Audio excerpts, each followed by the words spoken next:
and Victor, and today we're visiting Masp, one of the most famous museums at São Paulo.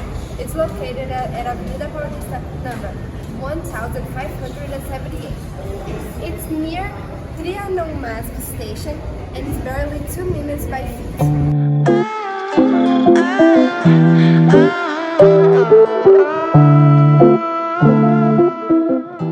Yesterday we got into Masp's website, so we bought our tickets so we don't get in the line, but you have this option so you can buy it right here.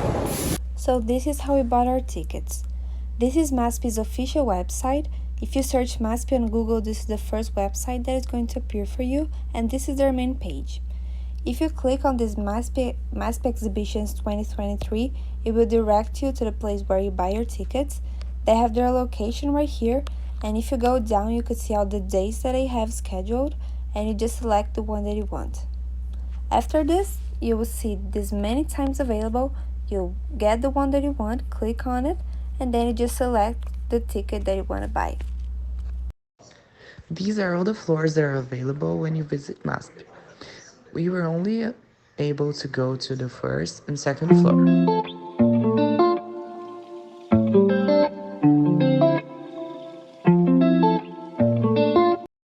A State of Transformação is a long-term exhibition featuring works from the Masp collection.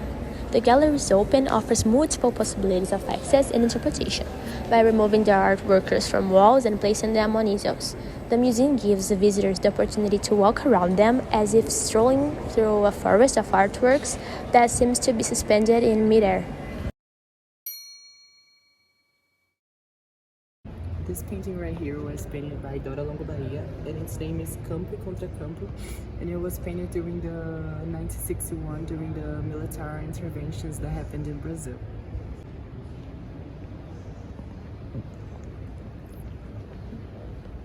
I thought that this painting was on the wrong side, but Victor told me his perspective, and I loved it. So Victor, tell the others. In this painting, we can see a bunch of police officers assaulting a person, and that is something that we see nowadays in Brazil, so it is definitely something to talk about right now. No, and that's not just it. It's like in the other side of the painting.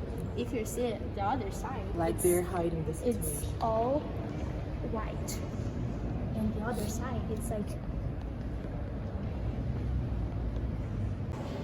this one is Cristo Abençoador. It's kind of funny, but the frame it's really pretty. And Luana, this is Angélica Corrental. and the frame also it's really pretty as this one. This painting is called Natureza Morta 1 by Denilson Baniwa, which is an indigenous artist and activist that produces photographic montages from collages of satellite images of the forested areas of the Amazon rainforest. In this painting, Natureza Morta, he outlined the silhouette of an indigenous leader in a ceremonial dance pose. We just finished taking a look here on the second floor. We found many interesting things, and now we're going to the first floor because we decided to start by the second one, and now we're going to the first floor to see what else we can see.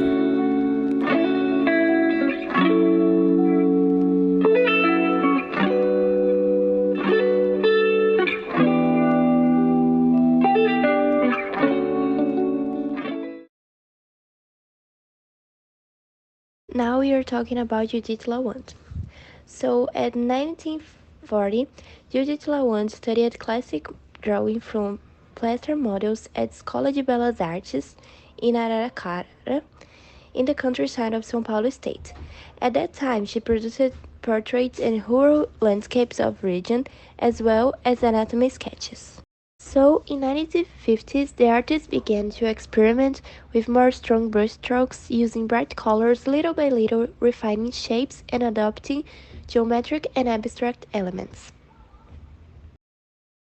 We can say that her interest in geometric shapes arose mainly from her experience as a monitor of the Second Bienal of São Paulo in 1953, when she learned about works by artists such as Alexander Calder, Alexandre Warner, Max Bill, Pablo Picasso, Paul Klee, and Piet Mondrian. So at the first year of 1950s, Judith Lawand established herself as a concrete artist with compositions built on strict mathematical rationalism, focused on issues of shape, color, and materiality in painting. So she used the relationships between shapes and color planes and developed complex structures from simple figures such as squares and triangles systematically repeated. The combination of these elements decomposes the figures or creates new polygons and more organic structures, providing rhythm and dynamics to the paintings, as we see in a Servo 319. The relationships between shapes and colors interested Judith Lawand since her first more abstract works, but the palette she used at the beginning of her career was still restrained.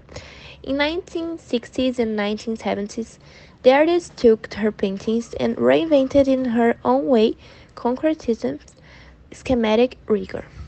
By this time, Lawand has already obtained national and international acknowledgement and show her work in significant exhibitions and institutions. For almost 2 decades, she painted several checkered patterns that matched different colors, which allowed her to significantly deepen and broaden her chromatic palette. These works were present less rigid shapes, defined much more by their colors than their contours. We just finished looking at the first floor exposition. And now we're leaving Masp. We went to both floors, but the one we liked the most was the second floor because you have a bigger interaction with the works.